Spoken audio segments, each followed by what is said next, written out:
c'était vraiment génial. Il y a eu des annonces hyper intéressantes. La mise en scène, on a été plongé dans la saison de Noël déjà pour 2026. On sent qu'on est privilégié, qu'on est entendu et compris par le parc.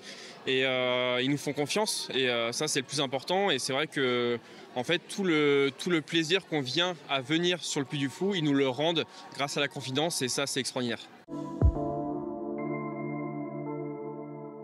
En 2026, le Puy du Fou va même créer un spectacle de Noël dédié dans son grand stadium gallo-romain, un spectacle de nuit qui durera une trentaine de minutes avec 150 acteurs en scène. Et puis il y aura une grande nouveauté en décembre 2027, même novembre 2027, pardonnez-moi.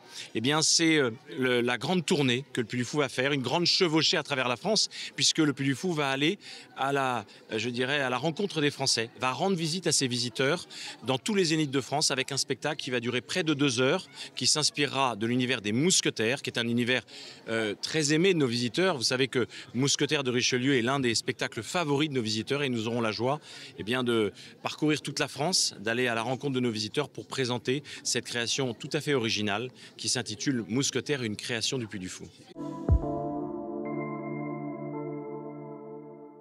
Alors le Grand Tour continue d'avancer, on est en train de fabriquer notre train Belle Époque et on a franchi un jalon majeur en octobre, le 8 octobre dernier, puisque les ateliers de fabrication ferroviaire où le train est en train d'être fabriqué ont obtenu l'autorisation de type pour les 3 premiers wagons, pour les 3 premières voitures qui a été discerné par l'EPSF, l'organisme de régulation française.